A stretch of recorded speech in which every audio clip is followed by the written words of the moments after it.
Hi, I'm Brianna. And I'm Akira. And you're watching Dante's Boxing Nation.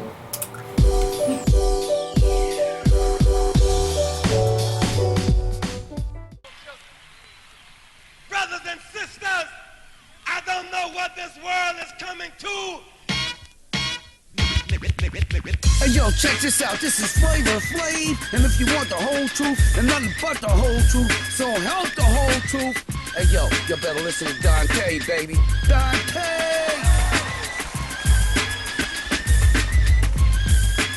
We good? What's going on, guys, and welcome to another great edition of the Dante's Boxing Nation show. I am your host, Dante, and we are back. Man, we had a hell of a weekend. We had a hell of a weekend of boxing. We're going to talk about it. Showtime and PBC, they just overwhelmed us with a whole bunch of cards this weekend. So let me go ahead. I'm rolling with my man, a.k.a. Rap King, on the phone with me today. Check out his YouTube channel, one of the realest boxing channels out there on YouTube. So go ahead and subscribe to my man, AK. What's going on, AK? Hey, what's up, Dante? All right, man. We're going to do this EPMD style, man. Just me and you going to get this cracking unless we get somebody else to call in. So, hey, man, it was a good weekend of boxing, AK. Let's just go ahead and start with, let's start with the UK. Let's start with Anthony Joshua knocking out Dominic Breazeale. I mean, this wasn't that much of a surprise. We all expected it. I think the only surprise was Dominic Breazeale's excellent chin, because he took some hellacious shots. I mean, he took more punches than Sean Porter did, and that's saying a whole lot. So what did you think about Dominic or Anthony Joshua's performance? As a matter of fact, before I ask you what you thought, I'll go ahead and tell you what I thought. I thought it was a great performance. The only criticism I have for Anthony Joshua is I wanted to see more body punches. I think if Anthony Joshua would have went to the body, he would have knocked this dude out easily. I think the fight probably wouldn't have went no more than 4 rounds if Anthony Joshua would have really invested in the body shots. What was your take on that fight? Yeah, I completely agree with you on that. But at the end of the day, he do need to go a couple more rounds because he never been close to 12. So why not go 6 rounds? But like you said, on the high level, you need to set up body shots instead of just head hunting. But he showed a lot of good skills, good, basic skills. But for a guy who's a super heavyweight, he displayed them really good. You know, so he's looking really good for a guy with 18 fights or 17 fights, whatever the case might be. But he looking really promising. And in the future, him versus Wilder, that's going to be a huge fight, man.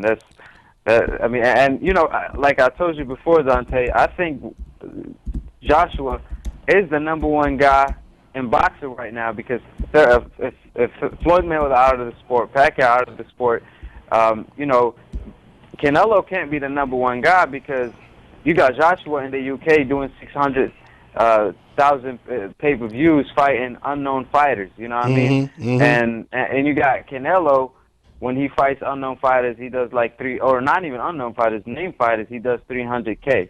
So, Joshua is really bringing it, and he's really, as soon as he becomes a star in the U.S., he's going to be really the next big thing, in my opinion. And speaking of that, it's kind of ironic you bring up him being a star, AK, because it's crazy. These fans out here in America, they keep claiming that they love to see knockouts, and this is why Golovkin is so praised, et cetera, et cetera. But you have someone like Anthony Joshua who's getting knockouts just as impressive as Golovkin's knockouts. You know, his knockouts are just as impressive, if not more impressive. I mean, when you think about Anthony Joshua, he doesn't change up his style just because his opponent punches harder like Golovkin did against David Lemieux. Anthony Joshua, he's still going to fight an aggressive fight. He's still going for the knockout no matter who he's in the ring with. So you would think logically, or at least when we're using their logic, that they would actually love or praise a fighter like Anthony Joshua. He's supposed to be their cup of tea if we listen to what they say. But we know what time it is, and he's on a coincidental list, so he ain't going to get that kind of love. But, Yeah, and another thing, Dante, his competition. I hear people talk crap about the fighters he be fighting. And I'm like, Brazil, how can you complain about Brazil when it's his first title defense and the guy is like 255 pounds, taller than him, bigger than him actually. And, how can you complain about an opponent like that who's undefeated? And his past, 4 opponents been undefeated. You know what I mean? Mm-hmm. So you can't really, he been stepping up to the plate. Who's a guy who with 17 fights been fighting fighters like that? You know what I mean? He fought for the championship versus an undefeated fighter. The fight before that was versus an undefeated fighter who beat him in the amateurs and all that. So at the end of the day, I feel like,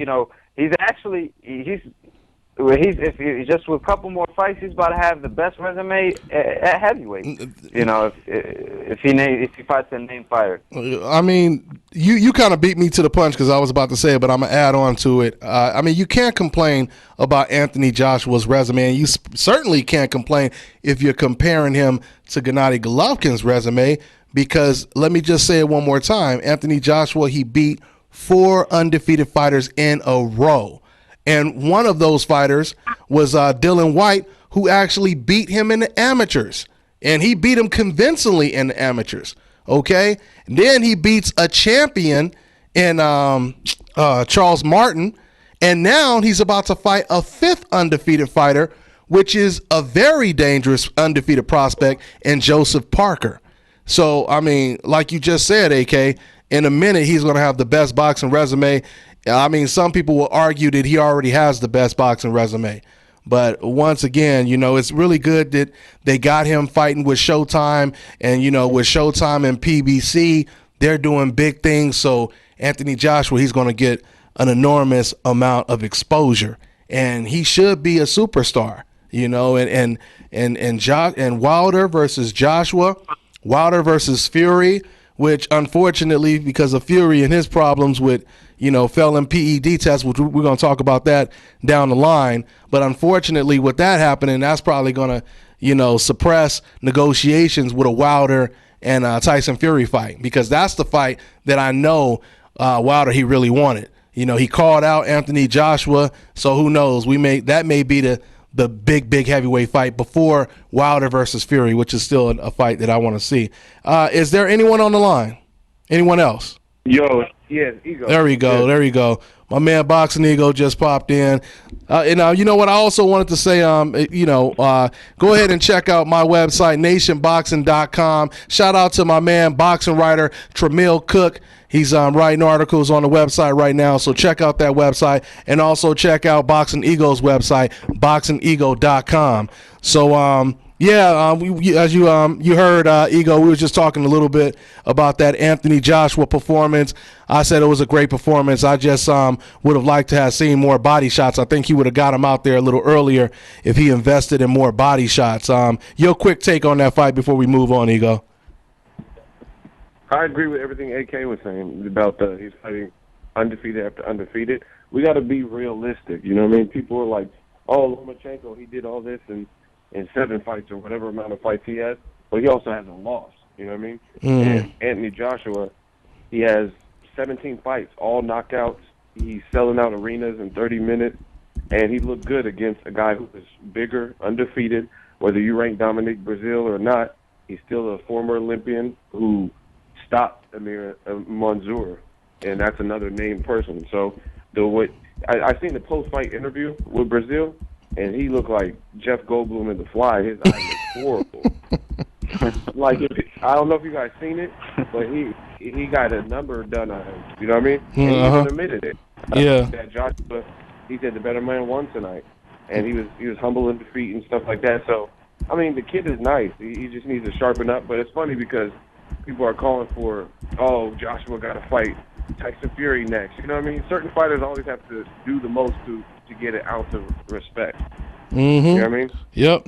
No doubt about it. You said, Golovkin is a great fighter for his division. His division's kind of lackluster, but he has probably, 30 fights?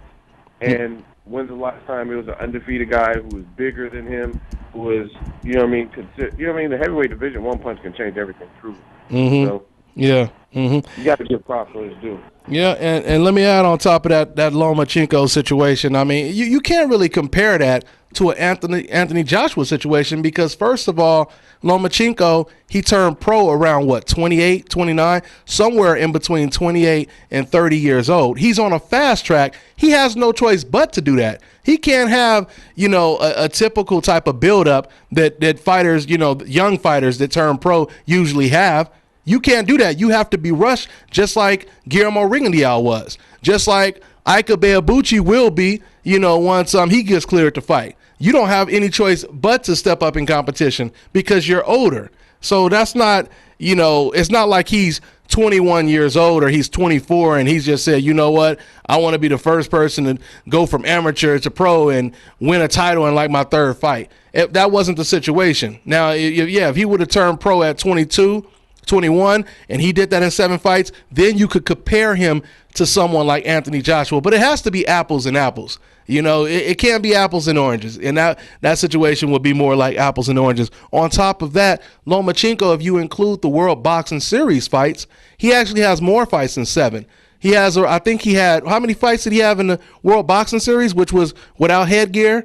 I think he had about 7, 8, or 10 fights, in that series. So if you include those fights, he had more. But yeah, you can't compare that at all. But anyway, I just can't wait to see Anthony Joshua get the exposure and the respect that he deserves. Like I was just saying, it sucks that he's getting knockouts sometimes, a lot of times faster than Golovkin is, and these fans, they claim this is what they like, and they're not giving him that same type of reception that Gennady Golovkin is getting. So, but it is what it is. So let's move down to the Chris Eubank. This was really just a showcase performance. He knocked out Doran, and obviously Doran wasn't on his level, but Eubank, he had to defend his title, and now he moves on to possibly fight against Gennady Golovkin. Eddie Hearn, he says he's trying to basically crack the deal or get a deal within the next 48 hours. That's what he just said yesterday. So hopefully, we hear something in the next couple of days. Now, Arab King, I want to ask you, man, do you like that fight? Do you give Eubank any chance against Gennady Golovkin? Can he expose him in any kind of way, win, lose, or draw? Well, definitely, if he could take Golovkin punch, which I heard he has a really good chin, you told me yourself that he spars heavyweights and he takes their punches. So if he's able to take Golovkin punch, he does have good boxing skills. So, I mean, he's not, a Floyd Mayweather type of fighter who doesn't get hit. But at the end of the day, if he could take Golovkin punch, and with his type of skills, if he could go 12 rounds, that'd be a really interesting fight. So I would like to see that fight. Mm-hmm. And I'm going to say this, just watching the Doran fight, if I could take anything away from Eubank, the one thing I didn't like, and I don't know if he was just doing this because he didn't care who he was in the ring with, he just felt, was a nobody, but I noticed Eubank kept throwing this lazy jab, and Doran was actually countering Eubank's jab. And I was like, man, if you getting countered by Doran with that jab, Golovkin is going to destroy you. So, I mean, but once again, it could just be him fighting to the level of his competition. But I truly believe as long as Eubank stays off the ropes, as long as he doesn't just back straight up, and he gets on the inside, Eubank has an excellent uppercut. He throws that uppercut like a lead right hand, and he's very accurate with it. So that would be a great punch for someone like Gennady Golovkin. On top of that, I believe that Eubank is a good inside fighter. So I don't know if I would lean towards Eubank, but I think he has a style to at least show us what Golovkin might be made of. Maybe. What's your take on that, Ego? Yeah, I mean, if Triple G can't get fights that like championship fights, Danny Jacobs probably fighting Sergio Mora, and then it looks like Billy Joe Saunders, it don't look like he want to fight him. I want a couple of things anyway. Like, no, he don't want to fight Triple G. Yeah, you think Eubank don't want to fight him? No, Canelo? Billy Joe Saunders. Oh, Billy Joe Saunders. Yeah, okay. Yeah. Canelo. BJ definitely don't want to fight him. Yeah, but Billy Joe Saunders, he don't look like he want to fight him. I've seen him he waited till the day Triple G versus Wade got announced, and then tweeted something about, I'll come to the U.S. to fight Golovkin. Like, you don't wait till another man has another fight. So, again, if you can't get Canelo, can't get Danny Jacobs, can't get Billy Joe Saunders, then who else is there without him moving up? I mean, you know what I mean? Yeah. You already beat David Lemieux. So, yeah, it would have to be a guy like Chris Eubank. Possibly it could be another Curtis Stevens type fight where he's not favored, but maybe he could push Golovkin back and use his youth and his strength to make it interesting. I mean, he wouldn't open up as a favorite even in the UK, but I give Triple G and team credit because they're willing to go to the UK. You know what I mean? You look at Canelo versus Liam Smith, a guy I literally have never seen fight. I mean, have you guys watched Liam Smith fight? No. And I just Exactly. And most likely Canelo's not going to fight him in the UK. So I do give Triple G, if he is fighting Eubank, credit just at least being willing to go across the pond. I don't think Eubank has the experience to beat Triple G, but his athleticism, his uppercut, he has a good corner with a legendary father. Maybe he can make it interesting. So, I mean, at worst case scenario, yeah. I totally agree. Like kind of like a bigger Curtis Stevens. You know what I mean? Curtis Stevens is powerful, but he's short. Yeah. So the fact that he's more comparable in height to Golovkin, he can maybe make it interesting with his athleticism, and possibly. I mean, realistically, this is bad to say because I just said that Eubank Jr. doesn't have all the experience in the world, but based on his attributes, stylistically, it could be possibly Golovkin's toughest fight. Yeah. And mainly because Golovkin hasn't fought that echelon of fighter like an Andre Ward. You know what I mean? Even a Gilberto Ramirez, that'd be another, you know what I mean, a guy who can maybe take your punch a bit better, 6'2", rugged, things like that. So I think those are all kind of like tougher fights for him. You know what I mean? If he fights someone who's bigger than him, who could maybe take his punch better, has some power of their own, and has the heart. So I do like that from Chris Eubank. Whether he's acting or not. A lot of people just, he's lying, he doesn't really want to fight him, but what he's showing the public, he doesn't seem scared of Golovkin, so that's good. If you're fighting a guy like Golovkin to not show any fear, then that, you know, I mean, that's a good first step. That's called the coincidental yellow streak right there. You know, of course he's going to be scared. Remember when Broner called out Matisse and they said he didn't want to fight him, and he says like, "I'm not fighting Broner. You don't got a title. I'm not gonna waste my time." But they said Broner was afraid of Matisse and didn't want to fight him. Yeah, absolutely. Yeah, and you know, one thing that Ego said about Belly Sanders. I don't know if y'all seen the interview on Dante Boxing Nation show. On his channel where Jacob said that he called him a paper champion, and I'm like, how can Sanders say that when he won his belt fighting a guy who won his belt, won a vacant belt, I should say. So you are paper champion too, then, Sanders. You know what I mean? So he talking crap, and he over here ducking Golovkin. And if you think Jacob is a paper champion, well, fight Jacob then. You know what I'm saying? And that's a good fight too. And I just have to say for the record, because I have the interview on my channel. Danny Jacobs, he talked about how great that fight would be between him and Gennady Golovkin. And I have to say, man, it sounds like right now Danny doesn't want the fight either against Gennady Golovkin. So, I mean, now he talked about him wanting money, and it has to be the right amount of money. So right now it seems like he doesn't want the fight either. But if that's not the case, if Danny is not going to fight him, yeah, you're right, AK. Why doesn't BJ step up and they fight against each other? And then someone down the line could fight against Golovkin later on, possibly. So yeah, and I agree with that. I think the tone of Jacob, it just get me that it makes me feel like he don't want to fight. But knowing HBO, they do try to lowball people, man, like they did to X-Man. Giving Walters, him Rigo, 500. Yeah, 500. You better take that side bet, Dante. Huh? You said take the side bet? Side bet. What side bet? The Lomachenko side bet. You better take it. Yeah. I get $20. I get $20, but if I win, I get $500. Yeah, nobody's taking no side bet. It did. Oh, let me add this. Since we're talking about Walter Lomachenko, because I did a video about this. Explain to me how Lomachenko is this massive, other than HBO and maybe Top Rank and ESPN promoting Lomachenko better, or who you think is a better fighter. Name how he's this massive with his massive A side when they're both doing about comparable numbers. The exact same numbers. Yeah, almost the exact same numbers. And the guy who Walters had this fake ass draw with just stopped Javier Fortuna.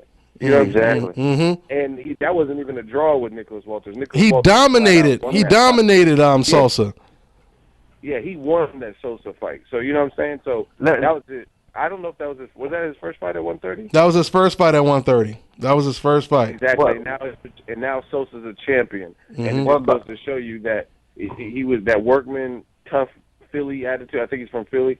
That all that he was providing for Walters, but still losing. It just shows you the level of competition he was giving Walters. So you got to give Walters props. The first fight. Boxica, I give you the answer to that. I'm gonna give you what Bob Arum said. Man, you beat me to the punch. Go ahead. To that. Well, he said that Lomachenko is the A side because he's simply the best. Because right. So I'm like, if he's simply the best, oh my God, shouldn't Rigondeaux be the A side in all of his fights? There Even you go. versus Lomachenko, he should have been the A side because Rigondeaux is simply the best. Nobody could fuck with him. But then the funny thing is you get somebody who will argue and say Andre Ward isn't the A side versus Kovalev because they don't like him. They'll just say, oh, he's inactive, so he's not. Kovalev's the best. You know what I'm saying? So that's simply the best because you told me he's the best is not technical. The other thing is this. If he's simply the best, then why did he simply lose his second fight to Orlando Toledo? Exactly. Mm-hmm. You know what I'm saying? It was he tried and he looked good in the 12th round, but he still lost. A loss is a loss is a loss, and it wasn't like a Sosa type of draw loss. He really lost that fight. Yeah, okay, Toledo was dirty, fighting dirty, came overweight, but he still lost the fight. Maidana was fighting dirty versus Floyd, but guess what? He found a way to get it done. You know what I mean? Mm-hmm. So you can't say someone's the best just because you said they're the best. Lomachenko, skill-wise, looks like he has potential to be one of the best, but put him with Walters. Maybe we see a new star emerge. We don't know. Once again, my man AK literally took the words right out of my mouth. I was about to say, AK, I'll tell you exactly why he's the A side. Because he's pound for pound the best fighter in the world. Because that was exactly what Bob Arum said in my interview. Now, like you said, though, but you guys completely exposed the double standards right there, because if that's the point, then people should not have been complaining about, like you just said, AK, Guillermo Rigondeaux. People shouldn't complain about Andre Ward, et cetera, et cetera, et cetera. We know it's all hypocrisy. And I want to just say, once again, I'm putting a bulletin out right now. I want everybody to know, all the decaps, if you guys want to get on the show and you want to talk, and if you disagree with everything we're saying, you think it sounds illogical, we giving you guys an opportunity to come on the show. I done asked about 30 cats in my comment section to come onto the show. Every time I ask them to come on, all of a sudden they stop sending comments. You know why? Because I'll tell you why. Why? Oh, you already know why. No. Tell us why, man. Tell us why they do it. Well, I'm going to tell you why. The reason why is because it's the internet. There's no accountability. Everybody has a voice. Every time people say crazy stuff and they end up getting blocked, I go to their page and they got no followers, no views, no videos uploaded. There's no accountability that way. Mm-hmm. When you're on the show, you know what I'm saying, you're going to be held accountable for what you said. Absolutely. So if you misspeak and there's no basis for what you're saying, you will be challenged. Mm-hmm. And people don't want that type of pressure. So if you say, oh, Nicholas Walters, man, he got his ass whooped by Jason Sosa. You tell us how he got his ass whooped by Jason Sosa. You can't just say it like they do in the comment section, right? If you say Lomachenko, he is the best, or he's the A side over Walters, okay, that's fine. Why? And then explain it. You're stupid. You guys are gay. That's why. Click. Yeah, click. Yeah. Because once again, you explained it perfectly. It's therapeutic for them. They know that what they're saying is based off of emotion. They know it's based off of emotion and ignorance, and they know deep down the shit that we say, it makes logical sense. But they're not going to sit down and have a conversation with us, because they know that doesn't work when you actually are trying to have a logical conversation. Just making up shit and just speaking with pure cheerleader type of emotional talk. It is not going to work. But yeah, man, I asked a whole bunch of them to come. The whole subject of Canelo Liam Smith, I've covered it extensively. I spoke and voiced my opinion. And do you realize that majority of the people know what it is and agree with me that I've seen in the comment section? But there are a couple of detractors and not one of those people are telling me how it's a great fight that they've been summoning and requesting for boxing. No one's saying that. No one's saying. They say, "Oh, Ego, you hate Canelo. You just hate Canelo. You're a Canelo hater." You know what I mean? That's all they're saying. They're not saying, "Oh, you're a hater because you said this and this was a lie. You lied on Canelo." You know what I'm saying? They're not doing that. They're just saying because you don't like the fight, which is I have every right to not like a fight like that. They say you just hate Canelo. You know what I mean? But no one's telling me how Liam Smith has a chance in there, how he should pull the upset, how it's a great fight. What Liam Smith, who is he beat? They're not telling me those things. Yeah, and waiting till you guys. I interviewed Floyd Mayweather Sr. today.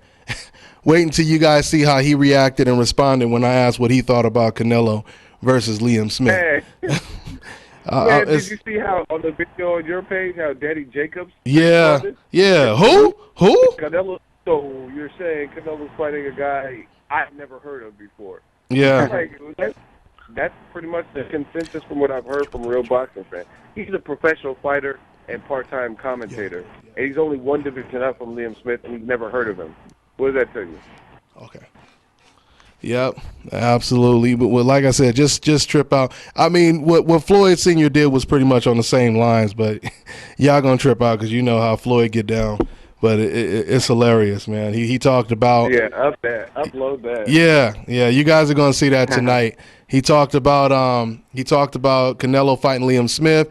He talked about Canelo giving up his belt to not fight Gennady Golovkin. He talked about Keith Thurman. What he said about Keith Thurman was pretty interesting. So I'm gonna just upload it and let you guys check it out. But it'll be up tonight. So let's move on. Man, I thought that was an impressive performance. A lot of people told me I should really check him out. They said he was a special talent at the 154-pound division, but I didn't really know until I actually watched him, and I was really, really impressed. What did you think about him, E?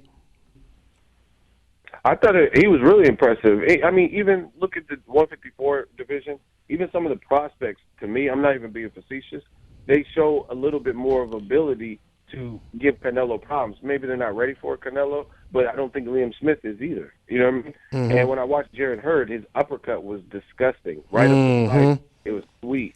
Yeah. He beat Frank Galarza when nobody knew. Frank Galarza had a name. He was rising through the ranks, and he stopped Frank Galarza on Showtime, I think it was. So what he did with Oscar Molina backed him up. The combination punching, I said this before on Twitter, he reminds me of Broner, but a volume Broner. You know what I mean? The Broner was going to let his hands go. But there's a little bit of his swag when he's punching that kind of reminded me of Broner when Broner lets his hands go. But the thing is, Broner doesn't always let his hands go. Yeah, he may be just a little bit more technically sound and more consistent. Like you said, he's more of a volume puncher. He doesn't really take off rounds. In fact, he increases. You know, he steps on the gas even more as the rounds progress. So because once again, it was Al Bernstein, I believe. He was saying, you know, Oscar Molina's only chance is to hope that Jarrett slows down because Jarrett is the aggressor. But Jarrett, you know, he's very, you know, economical with his punches. He doesn't waste anything. And by the 8th, 9th round, it was Oscar Molina who was slowing down. And I really love how Jarrett, he mixes his punches up. You know, some of them are touch shots. He'll throw a whole bunch of touch shots, and then he'll set you up with a couple big shots. You know, he was so unpredictable, he had Oscar Molina confused. And Oscar Molina, for those of you guys who don't know, is a deep amateur fighter. I mean, he went to the Olympics. He had over 240 fights. And Jarrett, compared to Jarrett, who only had 40 amateur fights and turned pro around 15, 16 years old. So that's the type of guy that he actually dominated this past weekend. So, man, the 154-pound division is stacked. I mean, that's a dangerous-ass division. I don't really see welterweights, you know, being so quick to jump up to 154 now because, like I was telling AK before the show, 154 is starting to look more dangerous than 147, man. I mean, you got Errol Spence at 147, but at 154 is just so many, like, really top-notch special type of fighters there. So it's a good time to be a boxing fan, man, really, especially when we getting these free fights on PBC with Al Heyman, you know, so that's what it is. But anyway, let's go ahead and move on to Thurman versus Porter. So Trish, you could throw that up now when you're ready. So Thurman versus Porter. Congratulations to Keith Thurman. Matter of fact, congratulations first off to Keith Thurman, Sean Porter, Al Heyman in the PBC series, because this is considered the most watched fight of the year. All right, it's considered the most watched fight of the year. They had the biggest live gate in terms of revenue, and it was number 2 in terms of live gate seating and everything, behind Garcia versus Garcia versus Peterson. So congratulations when it comes to the success. Once again, for all the cats that was praying for Al Heyman's downfall, y'all better go home and start biting your lips some more, because it ain't gonna happen no time soon. And what's so crazy is, while HBO is doing budget cuts and we're getting less fights over there, this Saturday was a all Showtime PBC weekend, right? We had Thurman versus Porter doing record numbers, and then you had Showtime, CBS's cousin, basically. They're doing Anthony Joshua, right? And they're introducing another huge star to the boxing world in Anthony Joshua. So Showtime and CBS and PBC, they're doing really big things. So that's what that is. But what did you think about the performance? Did you expect it to be that close, AK? Or did you think it was close? AK, you there? Boxing Ego. All right, guys. He has to only have 4 knockouts. He got dropped hard. Yeah. We back, guys. So what was you guys talking about? We were talking about the Keith Thurman fight versus Porter. Okay. All right. Well, let's run it back. So let's start with you, AK, real quick. So, was the fight as close as a lot of people thought it was? All the judges scored the fight 115 and 113. What did you think? Well, I had it 8-4 for Keith Thurman, and the reason why, like, a lot of shots that Porter was throwing, either they were blocked or they were non-scoring punches. What I mean by that, they were either landing on the back of Thurman. He actually was landing, just like Maidana versus Floyd, the punches that he was hitting Floyd behind the back. Porter was landing those on the back for some reason, and those shots don't count, or the head or the back shots, or punches below the belt. You can't count those. And the punches that did land by Porter was he did land a lot of shots, but some of them were blocked, or he missed. And Thurman came back too. So that's why if you watch the fight closely, you see Thurman land better shots and more hurtful shots too. And that's why I gave Thurman 8-4, and he took the championship rounds too. If you think about it, I think Sean Porter was fatigued, and that's why he wasn't pressuring the last 2 rounds, and he was trying to box Thurman, and he was really. I think I gave Keith Thurman the last 2, and Sean Porter really needed those two rounds to beat the champion, which he didn't. Yeah, Keith Thurman, he definitely landed the cleaner shots. I mean, you could clearly see those shots landing. Some of Sean Porter's shots were a little smothered. I mean, he landed some were clean, but a lot of it was kind of smothered, partial lands and stuff like that. But the fight was close. I still haven't really scored the fight yet, but I didn't complain about the decision, and I'll just leave it at that. Yeah, it was. I tell you one thing. Go ahead. Yeah, I'll tell you one thing. If you watch the fight live, like I've been in fights live, and if you 20 seats behind, in the 20 seat, so it's really hard to see the fight. You know what I mean? Like if you see 2 fighters on the ropes and let's say Sean Porter's throwing punches, you automatically think he's the one who's winning because it's hard to see. So for the people in the arena, I could see why they thought Porter won the fight. Plus they thought Keith Thurman was gonna knock him out anyways. So when they saw Porter, going for it, they started rooting for the underdog. But if you watch it on TV, you could see Porter was missing like hell. Yeah. I agree. I also think a lot of people, truthfully, they don't score boxing. Like they're easily influenced. Like they don't like me. I have my own independent boxing brain. I don't need I don't need Jim Lampley or Paulie Malignaggi or anyone to score for me. I go off of what I see. You know what I mean? But a lot of people are easily influenced. Like, oh, who do you think won? Oh, who do you think won? And then they start formulating their opinion. But I think it was a great fight. It set some records, like in terms of like being a blockbuster success. But it's a fight that's it was a close fight, competitive. Both guys were hungry for it. I do say that, but I did have Thurman edging it out by a round or two, and it was based on his precision, accuracy, the clean punching. Like, here's a simple test. Go to Google and type in Thurman Porter photos, and I guarantee you, majority of the photos that you'll see would probably be Thurman's clean punches. Because there are going to be some photos with Porter, but you're going to see a lot with Porter's head up in the air, getting uppercutted, getting caught with hooks. You know what I mean? They showed one slow motion punch, and it was I'm like, Porter got a chin. He got a crucial two-piece. He got hit, and then he got caught with the hook, and his arms just flailed. Yeah. He ate it. Yeah. And the thing that makes it harder to score is Porter is so durable and that titanium chin. So even though he was probably hurt in some of those sequences, he jumped right on Thurman. Yeah. So it's hard to be like, oh, okay, he's losing, but he didn't get hurt. But I think he was hurt by some of those punches, but he's just tough. And the fact that he showed that much heart, he's tough as nails, it made it hard to score. But to me, it was kind of reminiscent of a Floyd Mayweather versus Cotto. Easy to get caught up into the emotions of it because, man, I missed that fight live because I was working. I was at the airport. Everyone's like, oh, Cotto got his nose bleeding. Floyd's getting beat. He's getting beat down. I'm like, oh, shit, Floyd's getting just destroyed. And then I later watched it, and Cotto had backed Floyd to the ropes. He threw 6 punches. 4 of them didn't land. 1 was partially blocked, and then 1 might be flushed. And people score it like for Cotto, like, oh, he was winning just because he was aggressive. But you have to look, Floyd was being a sniper, like, bow, hitting Cotto and making him pay. So you can't score it like that, like AK was saying. If you throw 6 punches and aggressive, it's about effective aggression. You know what I mean? Porter sometimes smothers his work a little bit. Oh, right? yeah, he does. He's like falling in. So Thurman, as soon as he created that space, he was landing punches that are eye-catching and like, oh, shit.